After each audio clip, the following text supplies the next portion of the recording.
All right, in Chapter 5, we're going to start probability, and we're going to start with a section on randomness in simulations. Okay, so first of all, you need to know some terminology. First, that the law of large numbers is something we are very dependent on as we look at probability, and it says this: the more repetitions of any chance process that you do, the proportions of times that a specific outcome occurs will approach a single value. Okay, what does that mean? Well, it's easiest to explain this in terms of flipping a coin. You know that the probability of getting a heads is 1 out of 2, or 0.5.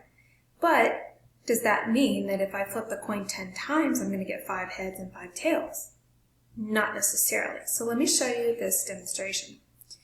If I toss the coin 10 times, look, I may get 7 tails and 3 heads the first time, or 4 tails and 6 heads the next time, and so on and so forth. It's never going to be exactly 0.5 if I just look at 10 times of flipping a coin, or 10 tosses of a coin, and I do it a few times. But if I do 200 tosses of a coin, you will see, here's the graph, look, it's really wacky at the beginning, but those probabilities begin to converge to an actual value. And that's the true probability of an event. But notice it came with lots of repetition. It doesn't happen in just a few repetitions, but in many repetitions. And that's what the law of large numbers is referring to. It will approach a single value done many, many times. Now, things about probability you need to know. First of all, it is always between 0 and 1. A probability of 0 means that it's impossible. Probability of 1 means it's a guarantee. It can't be negative, and it can't be greater than 1. So then, interpreting a probability, it says that you look at the long-run relative frequency or the predicted relationship in a large number of trials. So anytime they ask you to interpret a probability, you have to mention in many, many trials for it to be the true interpretation. Now, what to be careful of. Beware of scientific notation in your calculator. It will happen, and it's easy to just not think about it and write down what you see. For instance, if you see this in your calculator, 2.3 e to the negative 3, remember scientific notation means I take that decimal, since it's negative, and I move to the left 3 places. So that really means that there's 2 zeros in front of that 3. So my probability is 0.0023. My probability is not 2.3. Okay? Be careful that you don't just say the answer is 2.3, because probability can never be greater than 1. So let me demonstrate this. If the probability of getting a sum of 5 when rolling 2 die, a sum meaning I've added the 2 dots on the 2 die, a sum of 7, sorry, I said 5. Probability of getting a sum of 7 when rolling 2 die is 1 out of 6. So interpret this value. The way I would interpret this is if we roll 2 die many times, notice the phrase many times, that means many repetitions, the sum of the die will be 7 about 1/6 the time. So when you're interpreting a probability, you have to mention many times or many repetitions. You also want to make sure that you never say it's exactly 1 out of 6 times. It's always about or approximately. Probability is not exact, ever. Okay, so be careful about using those words. So look at this. So which of the following outcomes from a coin flipped 6 times is more probable? Getting heads, tails, heads, tails, tails, head. Or tails, tails, tails, head, head, head. Well, let's think about this. If this first scenario here, probability of getting a head is 1 out of 2. Probability of a tail is 1 out of 2. Head is 1 out of 2. So each for the 6 outcomes, it's 1 out of 2. Well, 1 out of 2 to the 6th power. Okay, what about this one? Well, it's the same idea. Probability of getting a tails is still 1 out of 2, 1 out of 2, 1 out of 2. Getting a heads is 1 out of 2, 1 out of 2, 1 out of 2. Again, overall, the probability is exactly the same for the 2 different outcomes. Okay, equally probable. Okay, so there's some myths about randomness that you hear all the time that we need to address. The first one is this. The law of averages means that the next outcome must be something to balance out the previous. You hear this all the time in sports and in the news. Well, it's the idea that if it's been one way for a while, it must be something different next time. For instance, they have 3 girls. Surely their next child will be a boy. Well, that's not true. Not true at all, because the probability of getting a boy versus a girl stays the same for each child. It doesn't depend on the previous child at all. Okay? The second myth is this, that coins, die, and chance processes, etc., have no memory. Things just balance out in the long run based on the law of large numbers, but not with a small number of trials. So things do balance out as far as they come to a certain probability. They don't balance and to make things even, but they do balance to a certain probability with a large number of trials, not with a small number of trials. So you've got to be careful when applying the law of large numbers to a small set of trials. It only applies to a large set, and you'll see that as we go through this unit. Okay, so we've covered randomness. What is it? How does it work? And now I'm going to talk about simulations. This is a big deal in AP Stats. So what's the purpose of a simulation? Well, it's to estimate a probability when it might be difficult to calculate one theoretically. Now, some of you may be like, oh, I can calculate that. But if you're asked to do a simulation, you have to be able to set it up correctly and calculate the probability based on your simulation results. So there are 4 steps here that you need to address when you do a simulation. So the first step is to state, ask the question of interest, read through the question and make sure you're clear on what is it you're trying to do.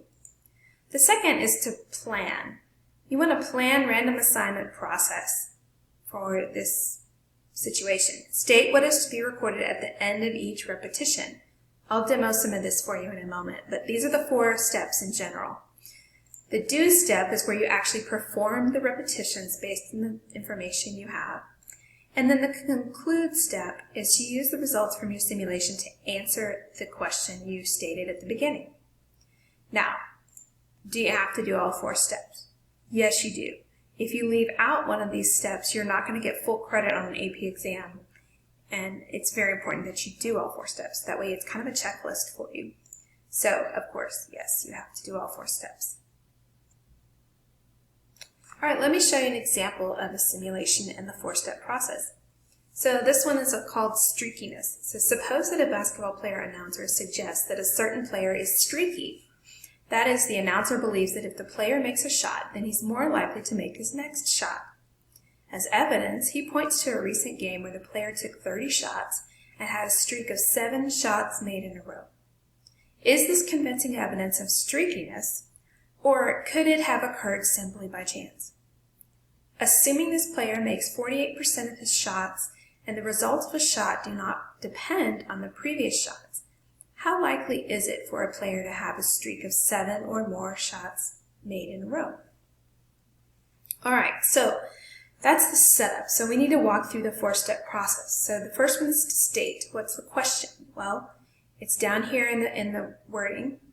The question is, what's the probability that a player will make 7 or more shots in a row? That's the streamlined question we're trying to go for here. Okay, so the way I'm going to plan this out is I'm going to take 1 to 48 because he's 48% accurate in his shots. So 1 to 48 denotes a shot that's made. 49 to 100 denotes a shot that's missed. So then I'm going to use a random number generator and say choose numbers between 1 and 100. And I have to choose numbers until I get something between 49 and 100, meaning he missed a shot. So I record the amount of trials, basically. How many did he make before we got a 49 to 100? You know, if I got a 17 and a 25 and a 32, those are all shots he made until I get something in that generator from 49 to 100, meaning he missed. So I record that, and I do that multiple times, okay?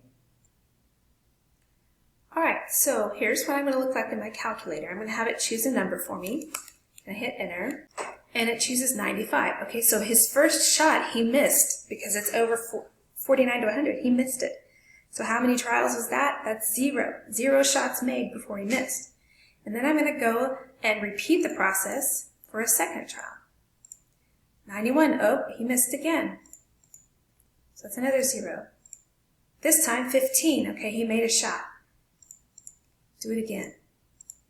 52. I missed. So he made 1 in this streak, and then he missed. And so you're going to see I'm going to do this like 20, 30 times so I can see what is the pattern here. How often does he really get 7 in a row? That's the idea. So when I've done 30 repetitions of this, you can see I've created a dot plot, and it's the label at the bottom is the number of shots made before he missed. So here's 0 shots made, 1, 2, 3, 4, 5, 6, 7, okay? You can see that very rarely he never even got to 7 shots in a row based on this simulation. Could he have done it in real life? Maybe, but based on our simulation, he did not. Now, that's the do step. Now, to conclude, I use the results of the simulation to answer my question. So I look at it. Out of 30 repetitions, how many times did he have 7 or more? Well, none. Absolutely none.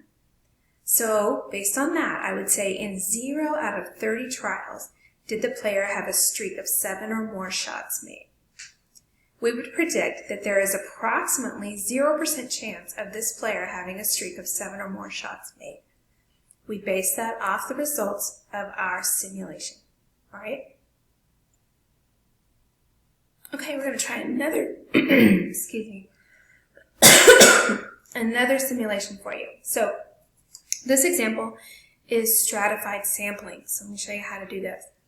Suppose I want to choose a simple random sample of size 6 from a group of 60 seniors and 30 juniors.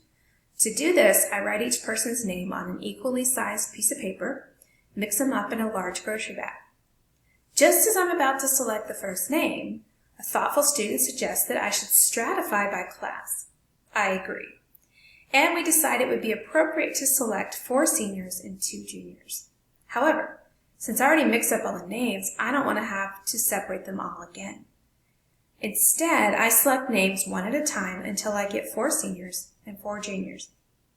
This means, however, that I may need to select more than 6 names. For example, I may get more than 2 juniors before I get my 4 seniors. So, design and carry out a simulation using Table D, that's the random digit table, to estimate the probability that you must draw 8 or more names to get 4 seniors and 2 juniors.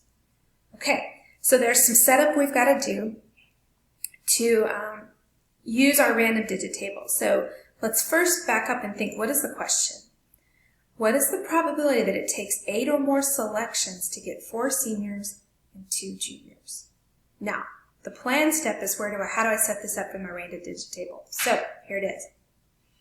Starting at a random line on table D, doesn't matter what line you start with, we're going to label the seniors, 60 seniors, 0, 1 to 60.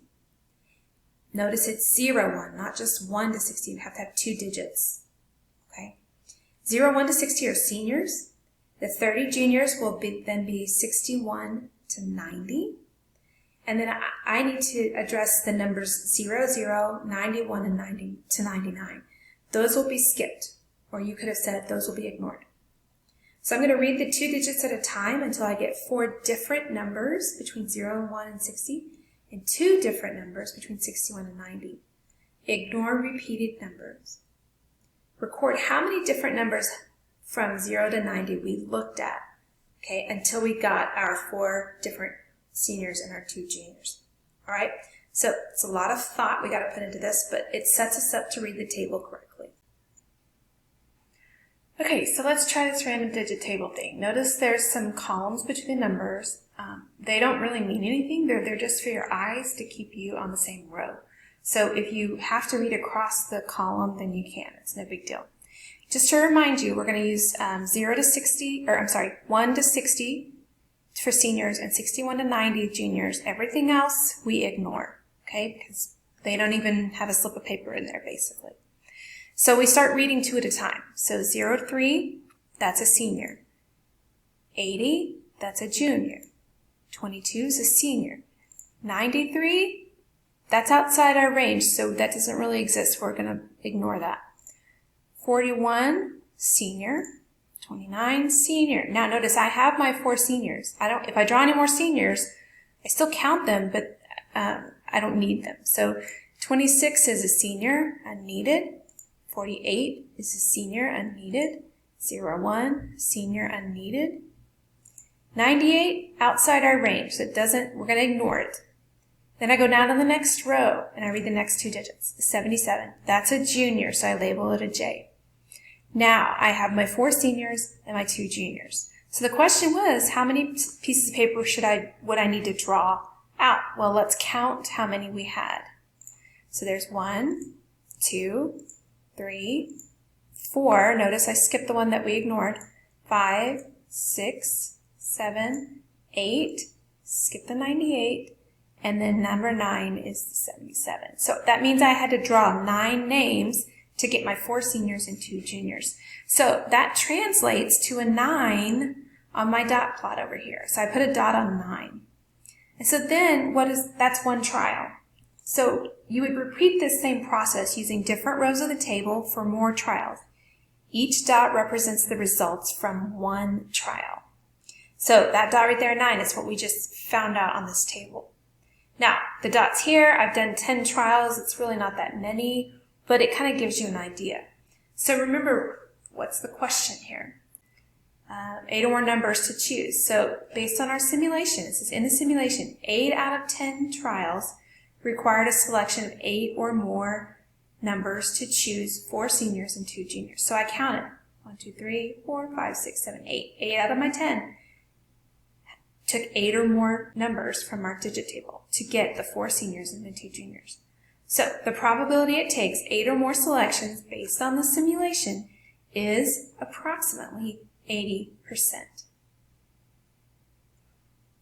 Okay, just lastly, real quick, what are some common errors when you use a table of random digits?